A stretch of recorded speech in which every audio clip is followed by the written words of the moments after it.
দপ্তরি আর শিক্ষকদের চরম অবহেলায় স্কুল প্রাঙ্গণে অগ্নিদগ্ধ হয়ে প্রাণ গেছে 5 বছরের শিশু সামিয়ার।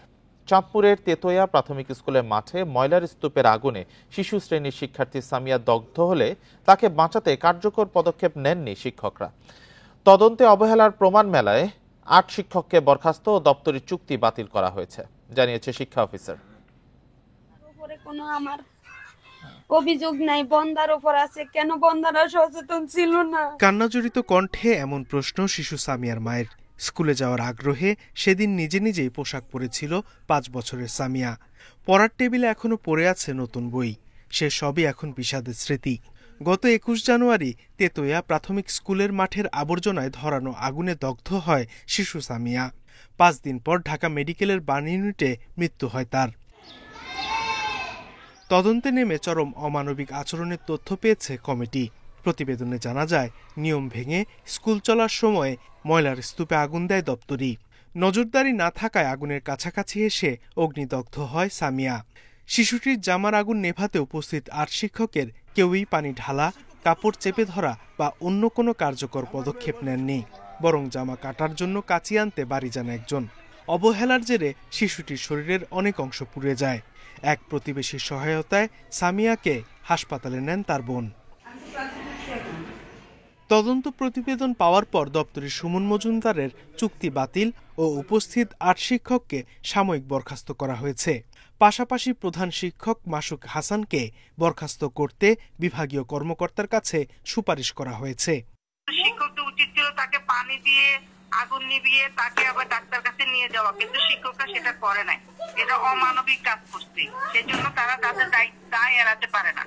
শিশু সামিয়ার করুণ মৃত্যুর জন্য শিক্ষকদের সচেতনতার অভাবই দায়ী, বললেন ফায়ার সার্ভিস কর্মকর্তা। শিশুদের শরীরে আগুন লাগলে আমরা যা দেখবো, তৎক্ষণাৎ ভিজা মোটা কাপড় দিয়ে তাকে ঢেকে দেবো, মোটা কম্বল দিয়ে অথবা মোটা কাপড় দিয়ে ঢেকে দেবো। এদিকে ছোট্ট সামিয়ার মৃত্যু মেনে নিতে পারছেন না পরিবার ও এলাকাবাসী। সচেতনতা শিক্ষা দেওয়ার প্রয়োজন, এগুলো কোন সচেতনতা হয় এই পর্যন্ত কোন সচেতনতা নাই, শুধু গান বাজিয়ে শিখাইতে আছে। অভিযুক্ত শিক্ষকদের বিরুদ্ধে বিভাগীয় মামলা শুনানি শেষে চূড়ান্ত সিদ্ধান্ত নেওয়া হবে। Independent news. রাজধানীর শেওড়াপাড়ায় নারীকে দল বেঁধে ধর্ষণের অভিযোগে কাফরুল থানায় মামলা হয়েছে। সোমবার রাতে সেই বাড়িতে অভিযান চালিয়ে জব্দ করা হয় বিদেশি মদ ও ফেনসিডিল। আটক করা হয় এক কর্মীকেও। বাসিন্দাদের দাবি, ভবনটিতে অবাধে চলত অসামাজিক কার্যকলাপ। তবে এইসব বিষয় নিয়ে কোনো কথা বলেনি পুলিশ। রাজধানীর শেওড়াপাড়ায় এক নারীকে রুমে আটকে রেখে দল বেঁধে ধর্ষণের অভিযোগ উঠেছে। ভুক্তভোগীর বান্ধবীর অভিযোগ, 10 থেকে 12 জনের একটি দল রুমে নিয়ে তাকে ধর্ষণ করে। এ ঘটনায় বান্ধবীকে সঙ্গে নিয়ে কাফরুল থানায় মামলা করেন ভুক্তভোগী নারী। ধর্ষণ করছে আর কি, বলছে যদি ও বাইরে চলেছিল বলে, ওরা বলে চুলে দিয়ে আবে দিছে, ওরা যদি বলস তাহলে তোর আর হ্যান থেকে যাইতে দিন। তবে অনেক কষ্টেই ই করে মনে করেন। শেওড়াপাড়ার সেই ভবনে সোমবার রাতে অভিযান চালায় পুলিশ। তালা ভেঙে আটক করা হয় এক কর্মীকে। ভবন মালিকের কক্ষ থেকে জব্দ করা হয় বিদেশি মদ ও ফেনসিডিলের বোতল। মেয়েরা 5 তলায় থাকে। কতগুলো মেয়ে আসতো এখানে? 5-6টা হয়তো, 4-5টা এরমে। আর সারা রাতে খারাপ কাজ চলতো। হ্যাঁ। ভবনের 5ম তলায় কঠোর নিরাপত্তা বেষ্টনী। দরজা বন্ধ থাকায় ভেতরে ঢুকতে পারেনি ফায়ার সার্ভিস ও পুলিশ সদস্যরা। ভবনটির 4 তলার জিমের মালিক মোহাম্মদ শাহজাহানের দাবি, বন্ধ হওয়া হোটেলটিতে অবাধে চলত অবৈধ ও অসামাজিক কার্যকলাপ। ওইখানে যে মেয়েরা আসে, তারপর ছেলেরা আসে। হ্যাঁ, কালকে রাতে কি হয়েছে? কালকে পুলিশ এসেছিল। কালকে রাতে পুলিশ এসেছিল, ঢুকতে পারেনি, তালা মারা ছিল। এসব বিষয়ে মুখ খুলতে নারাজ ঢাকা মহানগর পুলিশের মিরপুর জোনের সহকারী পুলিশ কমিশনার মাহমুদুল হোসাইন। মানে আজকের বাইরে গত রাতে পুলিশের 2টা গাড়ি এসেছিল, এসে এখানে ওঠার চেষ্টা করছে, পারে নাই। এই জিনিসটা, এই বিষয়টা আপনার নলেজে আছে কিনা? যেহেতু আপনি উত্তর কর্মকর্তা। আমি এগুলো নিয়ে কিছু বলতে যাচ্ছি না আপনার, প্লিজ। কাল রাতেও পুলিশের 2টা গাড়ি আসছিল নিচে, এবং এই বিল্ডিং এর একজনের সাথে কথা বলেছে। প্লিজ, আসলে কেন আসছিল পুলিশ গতকাল? কোনো ইনফরমেশন ছিল কিনা? প্লিজ। এদিকে সংঘবদ্ধ ধর্ষণের অভিযোগ নিয়েও কিছু বলতে চাননি পুলিশের এই কর্মকর্তা। কপিল পাল, ইন্ডিপেন্ডেন্ট নিউজ, ঢাকা। আইনশৃঙ্খলা পরিস্থিতি নিবিড়ভাবে পর্যবেক্ষণে পুলিশ সহ সব বাহিনীকে নির্দেশ দিয়েছেন প্রধান উপদেষ্টা অধ্যাপক মোহাম্মদ ইউনূস। বলেছেন, যুদ্ধ পরিস্থিতির মতো সতর্ক থাকতে হবে। সোমবার রাষ্ট্রীয় অতিথি ভবন যমুনায় আইনশৃঙ্খলা বাহিনীর শীর্ষ কর্মকর্তাদের সঙ্গে বৈঠকে এই নির্দেশনা দেন তিনি। যে কোনো পরিস্থিতি দ্রুত নিয়ন্ত্রণে প্রযুক্তির সর্বোচ্চ ব্যবহার নিশ্চিত করতে বলেছেন প্রধান উপদেষ্টা। পরিস্থিতি পর্যবেক্ষণে একটি কমান্ড সেন্টার গঠনের নির্দেশও তাঁর, যেখান থেকে পুলিশ ও অন্যান্য বাহিনীগুলোর মধ্যে সমন্বয় করা হবে। এছাড়া থানা পর্যায়ে সমন্বয় করতেও কাজ করবে এই কমান্ড সেন্টার। বাহিনীগুলোর প্রধানদের সতর্ক করে প্রধান উপদেষ্টা বলেছেন, চলতি বছর বাংলাদেশের জন্য অত্যন্ত গুরুত্বপূর্ণ। কাউকে অরাজকতার সুযোগ দেয়া যাবে না।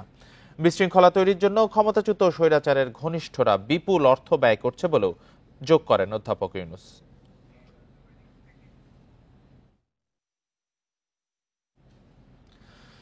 পুলিশ নয়, মামলা তদন্তের জন্য স্বতন্ত্র তদন্ত সংস্থা গঠন, বিভাগীয় শহরে হাইকোর্ট স্থাপন, দুর্নীতি বন্ধে বিচারকদের সম্পদের নজরদারি সহ কয়েকটি প্রস্তাব চূড়ান্ত করেছে বিচার বিভাগ সংস্কার কমিশন। কাল প্রধান উপদেষ্টার কাছে এসব প্রস্তাব জমা দেওয়া হবে। সবচেয়ে গুরুত্ব দেওয়া হয়েছে বিচারপতি নিয়োগে বিশেষ আইন ও আলাদা বিচারিক সচিবালয় গঠনে। কাজ শুরুর 4 মাসের মাথায় প্রধান উপদেষ্টার কাছে চূড়ান্ত সংস্কার প্রস্তাব দাখিল করতে যাচ্ছে বিচার বিভাগ সংস্কার কমিশন। 17 ভাগে বিভক্ত সুপারিশের মধ্যে প্রথমেই রয়েছে উচ্চ আদালতে বিচারক নিয়োগে বিশেষ আইন, যা এরই মধ্যে অধ্যাদেশের মাধ্যমে আইনে রূপান্তর করেছে সরকার। এছাড়া অ্যাটর্নি জেনারেল থেকে জেলা আদালতের পাবলিক প্রসিকিউটরদের স্থায়ী নিয়োগে আইন করা, বিচার বিভাগের জন্য স্বতন্ত্র সচিবালয়, আলাদা বাজেট সহ কয়েকটি প্রস্তাব দিয়েছে কমিশন। বিচার বিভাগকে স্বচ্ছ এবং সুন্দর করতে হলে আজ আমাদের উচ্চ আদালত সম্পর্কে যে জনমনের নিদারুণ অশান্তি এবং প্রশ্ন, সেখানে স্বচ্ছতা, দুর্নীতিমুক্ত পরিবেশ যদি আমরা করতে না পারি, এই জন্য আমরা 1 নম্বরই আমাদের এজেন্ডার যেটা করেছি, সুপ্রিম কোর্টের বিচারক নিয়োগ, শৃঙ্খলামূলক ব্যবস্থা ও অপসারণ। দুর্নীতি বন্ধে 3 বছর পরপর বিশেষ কমিটির কাছে বিচারপতিদের সম্পদের হিসেব দেওয়া ও তা প্রকাশের প্রস্তাব কমিশনের। বিচার প্রার্থীদের ভোগান্তি কমাতে বিভাগীয় শহরে হাইকোর্ট এবং উপজেলা পর্যায়ে আদালত স্থাপনের প্রস্তাবও রয়েছে। উপজেলা কোর্টকে আমরা ডিসেন্ট্রালাইজেশন করে নিয়ে যেতে চাচ্ছি। আমরা হাইকোর্টকে মানুষের দোরগোড়ায় নিতে চাচ্ছি। একটা এজলাসে 2 জন বিচারক 2 বেলায় উঠে, তাহলে কর্মঘণ্টা কতটুকু ইউটিলাইজ করতে পারলো বিচারকের জন্য। তো এক্ষেত্রে আমরা বলেছি অবকাঠামো বিনির্মাণ করতে হবে। তবে কয়েকটি সুপারিশ নিয়ে ভিন্ন মত জানিয়েছেন আইনজীবীরা।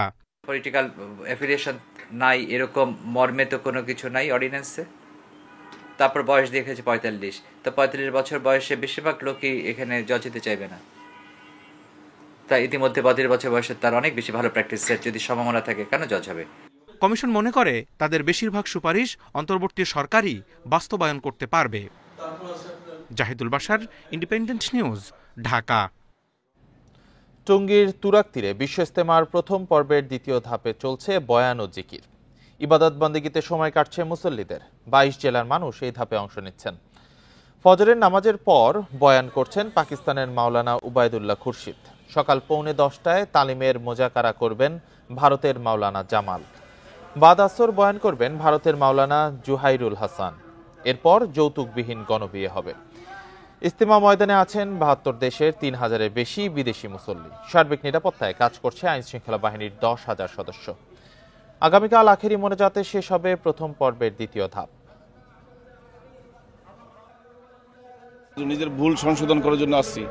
আল্লাহ পাক আমাদের বিশ্ব মুসলমান ভাইদেরকে সবাই একত্রিতভাবে এখানে আসার সুযোগ করে দেব। আমরা আসছি আল্লাহর জন্য, আমরা মানুষকে দেখাতে আসছি নাকি, এই জন্য তাবলীগ জামাতটা অনেক স্বতঃস্ফূর্তভাবে এখানে পালন হয়। ইজতেমা ময়দানের আরো খবর জানাতে যোগ দিয়েছেন সহকর্মী আদিলুর রহমান। আদিলুর, ইজতেমা ময়দানে এই মুহূর্তে কি চলছে?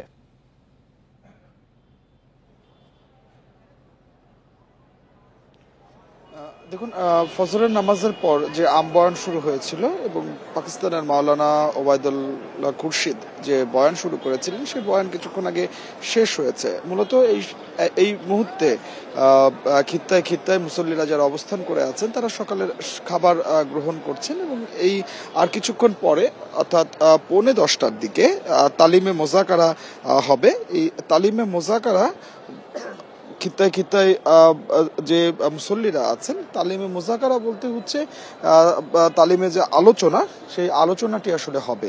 এই আলোচনার পরে মাদ্রাসার তলাবাদের সাথে, অর্থাৎ মাদ্রাসার ছাত্রদের সাথে একটি কথা বলবেন পাকিস্তানের মাওলানা ফরিদ, তিনি কথা বলবেন এবং এরপরে আজকের জোহরের আগেকার যে আনুষ্ঠানিকতা, সেই আনুষ্ঠানিকতা শেষ হবে। এরপরে জোহরের নামাজ হবে। জোহরের নামাজের পরে ভারতের মাওলানা ইসমাইল গোদারা তিনি বয়ান করবেন। আর আজকেও সেই আকর্ষণীয় যে বিষয়টি থাকে, যে প্রত্যেক বছর আমরা দেখে থাকি যে প্রতিটি পর্বের যৌতুক বিয়ে অনুষ্ঠিত হবে। আপনি জানেন যে প্রথম পর্বে 63টি যৌতুকবিহীন বিয়ে অনুষ্ঠিত হয়েছে এই ইজতেমা ময়দানে। আজকেও এই যৌতুকবিহীন বিয়ে অনুষ্ঠিত হবে, তবে কতগুলো যৌতুকবিহীন বিয়ে অনুষ্ঠিত হবে সেই সংখ্যাটি এখনো আমরা জানতে পারিনি, তবে সেটি বিবাহ সম্পন্ন হবার পরে আমরা জানতে পারবো। আমরা আসলে এই মুহূর্তে যেটি ইজতেমা ময়দানে দেখতে পাচ্ছি, যে ক্ষেত্রায় ক্ষেত্রায় মুসল্লি যারা আছেন তারা ইবাদত বন্দিগি আর জিকিরে মশগুল আছেন। তারা ক্ষেত্রায় ক্ষেত্রায় বসে আলোচনা করছেন এবং নিজেদের মধ্যে আলোচনা করছেন। এই দেশ বিদেশের আলেমদের কাছ থেকে যে বয়ানগুলো তারা শুনছেন, সেই বয়ানগুলো শুনে তারা এরপরে যখন 3 দিনের চিল্লায় বা 40 দিনের চিল্লায় হয়ে যাবেন, তখন আসলে তারা এই আলোচনাগুলোকে কিভাবে কাজে লাগাবেন সেই বিষয়গুলো নিয়ে আসলে তারা ক্ষেত্রায় ক্ষেত্রায় আলোচনা করছেন। এই আলোচনা আসলে দিনভরই চলতে থাকে। এর মধ্যে দেশ বিদেশের আলেমরা যখন বয়ান করেন, সেই বয়ানগুলো তারা মুগ্ধ হয়ে শোনেন এবং তারা সেখান থেকে দিক নির্দেশনা পান আগামী সময়গুলোর পথ চলার জন্য। আমার কাছে ইজতেমা ময়দান থেকে এটি ছিল। ইজতেমা প্রাঙ্গণ থেকে জানাচ্ছিলেন সহকর্মী আদিলুর রহমান। হিন্দু বৌদ্ধ খ্রিস্টান ঐক্য পরিষদের অভিযোগ তোলা 23 হত্যাকাণ্ডের একটিও সাম্প্রদায়িক নয়। পুলিশের তদন্তে উঠে এসেছে এ তথ্য, এমন দাবি প্রধান উপদেষ্টার প্রেস উইংয়ের। সোমবার রাজধানী ফরেন সার্ভিস একাডেমিতে ব্রিফিংয়ে আরও জানানো হয়, পতিত স্বৈরাচারের পক্ষে যে কোনো তৎপরতায় কঠোর ব্যবস্থা নেওয়া হবে। গত বছরের 21 আগস্ট থেকে 31 ডিসেম্বর পর্যন্ত 174টি সাম্প্রদায়িক সহিংসতায় হত্যাকাণ্ড 23টি। 30 জানুয়ারি জাতীয় প্রেস ক্লাবে এক সংবাদ সম্মেলনে দাবি করে বাংলাদেশ হিন্দু বৌদ্ধ খ্রিস্টান ঐক্য পরিষদ, দেশের বিভিন্ন স্থানে হিন্দুদের গ্রামের পর গ্রাম জ্বালিয়ে দেওয়া হয়েছে। বিষয়টি নজরে এলে পুলিশকে তদন্তের নির্দেশ দেয় সরকার। তদন্তে 23টি হত্যাকাণ্ডের 22টির তথ্য মিলেছে, যার কোনোটির কারণ সাম্প্রদায়িক সহিংসতা নয়। বাকি একটি হত্যার কারণ জানা যায়নি। এই 23টি ঘটনা যেখানে আত্মহত্যা ও পানিতে ডুবে মৃত্যুর ঘটনা ঘটেছে, এই দুটি ঘটনায় পুলিশ ইতিমধ্যে চূড়ান্ত তদন্ত প্রতিবেদন দিয়েছে। অপর 21টি তদন্তাধীন মামলায় ইতিমধ্যে 47 জনকে গ্রেপ্তার করা হয়েছে এবং গ্রেপ্তারকৃতদের মধ্যে 17 জন নিজেদের দায় স্বীকার করে আদালতে 164 জেলায় স্বীকারোক্তিমূলক জবানবন্দি দিয়েছেন। প্রফেসর মোহাম্মদ ইউনূসের অন্তর্বর্তীকালীন সরকার আসলে কোনো ধরনের সহিংসতাকে সমর্থন করে না। একই সঙ্গে এই ধরনের ঘটনাকে সাম্প্রদায়িক সহিংসতা বলে যারা প্রচার করে, প্রচারকে উদ্বেগজনক বলে মনে করে। প্রেস উইং আরও জানায়, স্বৈরাচারের পক্ষে যারা লিফলেট বিতরণ করবে তাদেরকে গ্রেপ্তার করা হবে। যারা পতিত সরকারের পক্ষে কর্মসূচি পালন করবে তাদেরও কোনো ছাড় দেওয়া হবে না। যারা লিফলেট বিতরণ করবেন তাদের জন্য আমাদের কড়া মেসেজ, তাদেরকে অ্যারেস্ট করা হবে। কারণ লিফলেটের মধ্যে যে সমস্ত কথা আছে সেটা খুবই মানে ল অ্যান্ড অর্ডার সিচুয়েশনকে হুমকি এফেক্ট করার কথা। সরস্বতী পূজা ঘিরে কোথাও কোনো অপ্রীতিকর ঘটনা ঘটেনি বলেও জানানো হয় এই প্রেস ব্রিফিংয়ে। রিশাদ হুদা, ইন্ডিপেন্ডেন্ট নিউজ, ঢাকা। ইতালির পথে ভূমধ্যসাগরে নিহত 23 জনের 10 জনই মাদারীপুরের রাজৈরের। স্থানীয়রা জানিয়েছেন, স্বপন মাতব্বর, মনির হাওলাদার সহ 3 দালালকে 15 থেকে 30 লাখ টাকা করে দিয়েছিলেন নিহতরা। মরদেহ ফিরিয়ে আনার পাশাপাশি দালালদের বিরুদ্ধেও কঠোর ব্যবস্থার দাবি পরিবার ও এলাকাবাসীর। পুলিশ বলছে, অভিযোগ পেলে মাঠে নামবে তারা। কুলসুম বেগমের এই আহাজারি যেন থামবার নয়। ছেলে টিটু হাওলাদারকে পাঠিয়েছিলেন বিদেশে, কিন্তু সাগরে ডুবে মারা গেছেন তিনি। লিবিয়া উপকূলে উদ্ধার 23 মরদেহের একটি টিটুর। মাদারীপুরের রাজৌরের সরমঙ্গল গ্রামের এই যুবক 1 জানুয়ারি দালালের মাধ্যমে লিবিয়া যান। 24 জানুয়ারি ইতালি রওনা হন। আমার আভা কইয়া নিয়ে আমার সব ছেলে কোথায় নেছে কইতে পারে না, কোথায় আছে কইতে পারে না। আমি এই চাই, আমার ছেলে চাই। 12 জনের কাছ থেকে কেউ 30,000, কেউ 50,000, কেউ 1 লাখ, এইভাবে 16 লাখ টাকা গোছাইয়া টোটালে দিয়েছে। টিটুর মতো রাজৈরের আরও 9 যুবকের একই পরিণতি। এলাকাবাসীর দাবি, স্বপন মাতুব্বর, মনির হাওলাদার সহ 3 দালালকে 15 থেকে 30 লাখ টাকা দিয়েছিলেন তারা। আমার প্রথম দালাল হলো স্বপন, এনেছে 14 লাখ, আর দ্বিতীয় দালাল হচ্ছে মনির, আরও দিছি 14 লাখ। এখানে বাজার টাকা পয়সা যে বিলি দিছি, ধার করছি, খরচ করছি, দিছি। এখন আমাকে লাশটা কিভাবে আমাকে আইনকে দেবে, সেই আমরা সরকারের দ্বারা আবেদন বাবা। নিহতের তালিকা সংশ্লিষ্ট মন্ত্রণালয়ে পাঠাবে পুলিশ। তবে দালালদের বিরুদ্ধে ব্যবস্থা নিতে পরিবারগুলোকে অভিযোগ দেওয়ার পরামর্শ তাদের। ওনাদের লাশ আনার জন্য আমরা এখানে প্রত্যেকের তালিকা তৈরি করব। তালিকা তৈরি করে আমাদের প্রশাসনিকভাবে আমরা এইটা মন্ত্রণালয়ে প্রেরণ করব, এবং যাতে সুষ্ঠুভাবে তাদের লাশগুলা প্রত্যেকের পরিবার বুঝে পায় সে ব্যবস্থা আমরা করব। ইতালি যাওয়ার সময় নৌকাডুবিতে মারা যাওয়ার ঘটনা নতুন নয়। এই জন্য দালালদের তৎপরতা থামানোর পাশাপাশি মানুষের সচেতনতা বৃদ্ধিতেও জোর দিচ্ছেন সচেতন নাগরিকরা। Independent news. রাজধানীর মিরপুরের 14 নম্বরের টেকপাড়া এলাকায় অগ্নিকাণ্ডের ঘটনা ঘটেছে। এতে কেউ হতাহত না হলেও ক্ষতিগ্রস্ত হয়েছে একটি রিকশার গ্যারেজ। মঙ্গলবার রাত 1:15টায় আগুনের খবর পেয়ে ঘটনাস্থলে যায় ফায়ার সার্ভিস। প্রায় 40 মিনিটের চেষ্টায় নিয়ন্ত্রণে আসে আগুন। এতে কেউ হতাহত না হলেও ক্ষতিগ্রস্ত হয় রিকশার গ্যারেজ, পুড়ে যায় কয়েকটি রিকশা। স্থানীয়রা বলছেন অটোরিকশার চার্জিং স্টেশন থেকেই আগুনের সূত্রপাত। তাদের অভিযোগ, প্রভাবশালীদের ছত্রছায়ায় বিদ্যুতের অবৈধ সংযোগ নিয়ে চলছে এসব রিকশার গ্যারেজ। সংশ্লিষ্ট কর্তৃপক্ষকে বিষয়টি জানালেও মেলেনি প্রতিকার। অবৈধ যে অটোগুলো আছে, যে অটোগুলো চার্জ দেয়, এই অটো চার্জের কারণে, অবৈধ লাইনের দিয়ে চার্জ দেওয়ার কারণে এই সমস্যাটা হচ্ছে। এছাড়া আর কোনো সমস্যা আপাতত এই জায়গায় নাই। দীর্ঘদিন নতুন গ্যাস কূপ খনন না করে শুধু এলএনজি আমদানির উপর জোর দিয়েছে বিগত সরকার। আগামীতে বাপেক্সকে শক্তিশালী করে কূপ খননে গুরুত্ব দেওয়া হবে। সোমবার রাজধানীর এনইসিতে অর্থনৈতিক কৌশল পুনর্নির্ধারণ টাস্ক ফোর্সের প্রতিবেদন নিয়ে সংবাদ সম্মেলনে এসব কথা বলেন পরিকল্পনা উপদেষ্টা। বাংলাদেশ বিমানকে একটি অথর্ব প্রতিষ্ঠান উল্লেখ করে এর ব্যবস্থাপনায় পরিবর্তন আনার সুপারিশ করে টাস্ক ফোর্স। অর্থনীতি, ব্যাংক, অবকাঠামো, শিক্ষা, স্বাস্থ্য, সামাজিক সুরক্ষা সহ বিভিন্ন বিষয়ে বিশ্লেষণ করে খাতভিত্তিক সুপারিশ বাস্তবায়নে স্বল্প ও দীর্ঘমেয়াদী পরিকল্পনা প্রধান উপদেষ্টাকে জমা দিয়েছে এই বিষয়ে গঠিত টাস্কফোর্স। টাস্কফোর্সের সুপারিশ তুলে ধরে পরিকল্পনা উপদেষ্টা বলেন, অন্তর্বর্তী সরকারের কাজ সংস্কার, নির্বাচন ও সুশাসন সংক্রান্ত হলেও স্বল্প মেয়াদে বাস্তবায়নযোগ্য কিছু পদক্ষেপ নেওয়া হচ্ছে। বলেন, জ্বালানি সক্ষমতা বাড়াতে বাপেক্সকে শক্তিশালী না করে শুধু এলএনজি আমদানির উপর জোর দিয়েছে বিগত সরকার। শুধু এলএনজি আমদানি করার দিকে নির্ভরতা বাড়িয়েছি, কিন্তু দেশে যে এত সম্ভাবনাময় গ্যাস ফিল্ড থাকে সেটার দিকে কোনো নজর দিইনি। এগুলো যদি আমরা বাপেক্সকে দিয়ে করি, আমাদের যদি জনবল কম থাকে তাহলে আমরা মালয়েশিয়া পেট্রোনাস থেকে নিয়ে আসবো। তিনি বলেন, দুর্দশাগ্রস্ত বিমান বাংলাদেশকে বাণিজ্যিকভাবে পরিচালনা করতে দেশি ও বিদেশি যৌথ ব্যবস্থাপনায় দেয়া যেতে পারে। বাংলাদেশ বিমান যেটা একটা অথর্ব একটা প্রতিষ্ঠান, এটা সবসময় তো লসে চলে। বাংলাদেশ বিমানের যত অ্যাসেট আছে, জনবল, ফ্লাইট, প্লেন, এগুলোকে একদম অর্ধেক করে দিয়ে একটাকে একদম বিদেশিদের ম্যানেজমেন্টে দেওয়া। এই সময় টাস্কফোর্সের প্রধান বলেন, এখন রাজনৈতিক প্রভাব না থাকায় সংস্কারের সুপারিশ বাস্তবায়নের সুযোগ নিতে হবে।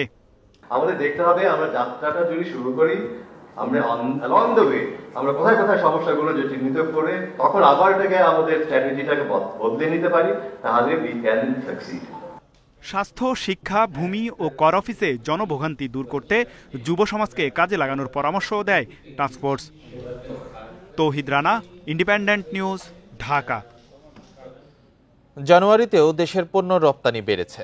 এ সময় $444 কোটি পণ্য রপ্তানি হয়েছে, যা গত বছরের একই সময়ের তুলনায় 5.7% বেশি। টানা 4 মাস ধরে $400 কোটি বেশি মূল্যের পণ্য রপ্তানি হচ্ছে। রপ্তানি উন্নয়ন ব্যুরো ইপিবির তথ্য মতে চলতি অর্থবছরের প্রথম 7 মাসে মোট $2,897 কোটি পণ্য রপ্তানি হয়েছে, যা আগের অর্থবছরের একই সময়ের তুলনায় 11.68% বেশি। জানুয়ারিতে তৈরি পোশাক, কৃষি প্রক্রিয়াজাত পণ্য, চামড়াবিহীন জুতা, হিমায়িত খাদ্য ও প্রকৌশল পণ্যের রপ্তানি বেড়েছে। ইপিবি বলছে, এবার চামড়া ও চামড়াজাত পণ্যকে টপকে দ্বিতীয় শীর্ষস্থানে রয়েছে কৃষি প্রক্রিয়াজাত পণ্য।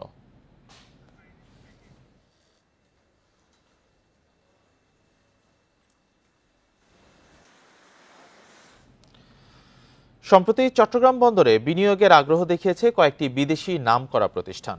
ওয়ার্ল্ড ইকোনমিক ফোরামে প্রধান উপদেষ্টা প্রফেসর ইউনূসের সাথে বৈঠকে চট্টগ্রাম বন্দরে বিনিয়োগের বিষয়ে আলোচনা করে তারা। অর্থনীতির জন্য এটি ইতিবাচক হলেও বিশেষজ্ঞরা বলছেন, দেশের স্বার্থ বিবেচনায় সতর্কতার সাথে সিদ্ধান্ত নিতে হবে।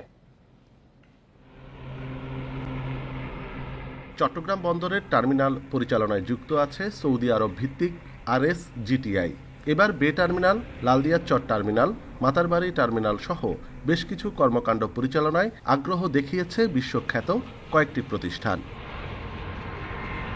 সম্প্রতি সুইজারল্যান্ডের ডাভোসে প্রধান উপদেষ্টার সঙ্গে চট্টগ্রাম বন্দরে বিনিয়োগের বিষয়ে আলোচনা করে কয়েকটি প্রতিষ্ঠান। এদের মধ্যে আছে বিশ্বের শীর্ষস্থানীয় বন্দর পরিচালনাকারী প্রতিষ্ঠান DP ওয়ার্ল্ড এবং AP মোলার মেয়ার্টস। বন্দর কর্তৃপক্ষ বলছে, দেশের অর্থনীতির সাথে তাল মেলাতে সরকারের নীতিগত সিদ্ধান্ত বাস্তবায়নে কাজ করবে তারা। এক্ষেত্রে বন্দরে লাভের বিষয়টিও দেখা হবে। বিদেশি বিনিয়োগ এটা সরকারের পলিসি, যেটা যে বিদেশি বিনিয়োগকে উৎসাহিত করা, তো সেই সরকারি পলিসি বাস্তবায়নের জন্য চট্টগ্রাম বন্দর কর্তৃপক্ষ যা যা করণীয় সবই করে যাচ্ছে। এদিকে বিশেষজ্ঞরা বলছে, বিদেশি বিনিয়োগ আসা কাঙ্ক্ষিত হলেও তার বিভিন্ন দিক যাচাই জরুরি। দেশের স্বার্থ নিশ্চিত করেই বিনিয়োগ প্রস্তাব গ্রহণ করতে হবে। লোকজনকে প্রশিক্ষিত করতে হবে। আমরা অনেক সময় চুক্তি করি, মোটা মোটা চুক্তির বই থাকে, ভিতরে পড়ি না পড়ার ফলে এমন চুক্তি করি, পরবর্তীতে দেখা যায় যে এটা আমাদের গলার কাটা হয়ে গেছে, ওখান থেকে আমরা বের হতে পারছি না। ঢেলে না সাজাই তাহলে আমাদের যে আগামীতে যে আমাদের রপ্তানি পণ্যের জন্য যে 100টা ইকোনমি জোন আছে, সেগুলো অনেকগুলো ফ্যাক্টরি কিন্তু অলরেডি ইতিমধ্যে কিন্তু তারা কিন্তু উৎপাদনে যাচ্ছে। তো এই চ্যালেঞ্জগুলো কিন্তু আমাদেরকে সামনে আসবে। সম্প্রতি দেশের বন্দরের উন্নয়নে বাংলাদেশ ন্যাশনাল পোর্ট স্ট্র্যাটেজি প্রণয়নে জাইকার সহযোগিতা চেয়েছে নৌ মন্ত্রণালয়। অনুপম শীল, ইন্ডিপেন্ডেন্ট নিউজ, চট্টগ্রাম। দেশে চিকিৎসা নেওয়া ক্যান্সার রোগীরা যেন মৃত্যুর অপেক্ষায়। কোনো সরকারি হাসপাতালেই চালু নেই রেডিওথেরাপির আধুনিক যন্ত্র লিনাক। শুধু একটি হাসপাতালে চালু আছে পুরনো পদ্ধতির কোবাল্ট মেশিন। বেসরকারিভাবে চিকিৎসা অত্যন্ত ব্যয়বহুল হওয়ায় রেডিওথেরাপি সেবার বাইরেই থাকছেন রোগীদের একটা বড় অংশ। দেশে ক্যান্সার আক্রান্ত মানুষ 10 লাখের বেশি। এ রোগে খুব জরুরি চিকিৎসা রেডিওথেরাপি। আক্রান্তদের 75 ভাগেরই এই সেবা দরকার হয়। চিকিৎসকেরা বলছেন, মাত্র 13 ভাগ রোগী এই সেবা পান। বড় কারণ রেডিওথেরাপি যন্ত্রের ভয়াবহ সংকট। ঢাকা মেডিকেলে 14 বছর ধরে নষ্ট আধুনিক পদ্ধতির লিনাক মেশিন। পুরনো পদ্ধতির কোবাল্ট মেশিন দুটিও কাজ করে না। জাতীয় ক্যান্সার হাসপাতালেও রেডিওথেরাপি সেবা পুরোপুরি বন্ধ। অনেক পেশেন্ট আছে যাদের ট্রিটমেন্টই হচ্ছে রেডিওথেরাপি, তাইলে ওনার যে ট্রিটমেন্ট, এই ট্রিটমেন্ট উনি পেলেন না। তাইলে কি হলো, ধরেন ওনার স্টেজটা ছিল 2, সেই স্টেজটা কিন্তু বেড়ে দেখা যাবে 3-4-এ চলে যাচ্ছে। তাইলে অসুখটা কিন্তু ওনার কমছে না, বরং বেড়ে যাচ্ছে। এই 2 হাসপাতাল ছাড়া আরও 8টি হাসপাতালে রেডিওথেরাপির যন্ত্র থাকলেও কোনোটি সচল নেই। শুধু চট্টগ্রাম মেডিকেলে চালু আছে একটি কোবাল্ট মেশিন। আমাদের প্রচুর চিঠি চালাচালি অনেক কিছুই হচ্ছে যাতে মেশিনগুলো ঠিক হয়। এবং সত্যি কথা বলতে কি, এগুলো মানে বলতে আমাদের খুব কষ্ট হয়, খুবই খারাপ লাগে। কারণ এই মানুষগুলো যাবে কোথায়? শুধু তাই না, we are the oncologist, we use to treat this patient by radiotherapy, এবং তাতে তার কী লাভ হতো সেটা আমি জানি। অর্থাৎ আমি জানি যে সেই মানুষটার কষ্টটা কীভাবে লাঘব করা যেত, সেটা আমি পারছি না। সরকারি হাসপাতালে যন্ত্র কেনা হলেও নেই মেরামতের ব্যবস্থা। একবার নষ্ট হলে ঠিক করতে চলে যায় বহুদিন। আমাদের একটা উইং অথবা ডিপার্টমেন্ট থাকা উচিত, বায়োমেডিক্যাল ইঞ্জিনিয়ারিং, যারা এই ইকুইপমেন্টগুলো নিয়ে ডিল করবে। ক্যান্সার চিকিৎসার জন্য আমি মনে করি যে আরও ইনভেস্ট করা দরকার, আরও মেশিনারিজ দরকার। শুধু কেনা না, সাথে মেনটেন্যান্সের জন্য যোগ্য লোক নিয়োগ করা দরকার। বেসরকারি হাসপাতালের মধ্যে মাত্র 13টিতে রেডিওথেরাপি আছে। ব্যয়বহুল হলেও এসব হাসপাতালেও সিরিয়াল পেতে লাগে কয়েকদিন। এজন্য অনেক রোগীকে যেতে হয় বিদেশে। Hasan Misbah, independent news, Dhaka. রাঙামাটির অর্থনীতিতে বড় অবদান পর্যটন খাতের। অনেক কর্মসংস্থানও তৈরি করেছে এই খাত। সংশ্লিষ্টরা বলছেন, পর্যটনের বিকাশে উদ্যোক্তাদের সুযোগ সুবিধা আরও বাড়াতে হবে, সহজ করতে হবে ঋণের শর্ত। পাহাড় ঝর্ণার মিতালি অপরূপ করেছে রাঙামাটিকে। প্রকৃতির এই লীলাভূমি সারা বছরই টানে পর্যটকদের। প্রাকৃতিক সৌন্দর্যের উপর ভর করে এগিয়ে গেছে রাঙামাটির পর্যটন। এই খাতকে সমৃদ্ধ করেছেন বেসরকারি উদ্যোক্তারা। তাদের উদ্যোগে গড়ে ওঠা বার্গি লেক ভ্যালি, রাঙাদ্বীপ, ইজোর, জুমকিং, গাংপার এখন জনপ্রিয় পর্যটন গন্তব্য। ঘুরতেছি, আমরা একটা বোটে থাকছি, অনেক ভালো লাগতেছে। এখানে অনেক সুন্দর জায়গা, যে কেউ এখানে আসতে পারে। আর আমার এখানের এনভায়রনমেন্ট খুবই ভালো লেগেছে। পর্যটন খাতকে কেন্দ্র করে তৈরি হয়েছে কর্মসংস্থানের বড় সুযোগ। সুবিধা পাচ্ছে স্থানীয় ব্যবসা বাণিজ্য। থাকতে চাই তাদের ব্যাপক আমরা সাড়া পাচ্ছি। মোটামুটি এখন রিসোর্টগুলো এই সিজনেই পরিপূর্ণ থাকে। পর্যটকদের সাড়া পাচ্ছি, কিন্তু আমাদের একটা সীমাবদ্ধতা যেটা এখনো রয়ে গেছে, সেটা হলো আমাদের আর্থিক যোগান। সংশ্লিষ্টরা বলছেন, ব্যাংক ঋণের শর্ত এখনো নতুন পর্যটন কেন্দ্র গড়ে তোলার কাজ কঠিন করে রেখেছে উদ্যোক্তাদের জন্য। শর্ত সহজ করা হলে দ্রুত বিকশিত হবে এই খাত। পার্বত্য জেলা পরিষদ এবং উন্নয়ন বোর্ড যদি এই পর্যটক বান্ধব যে অবকাঠামো উন্নয়ন সহায়তা প্রদান করে, তাহলে এই রিসোর্টগুলো আরো এগিয়ে যেতে পারবে। প্রতিদিন গড়ে 2 থেকে 3,000 পর্যটক ভ্রমণ করেন রাঙামাটিতে। ছুটির দিনে এই সংখ্যা বাড়ে কয়েক গুণ। Independent news.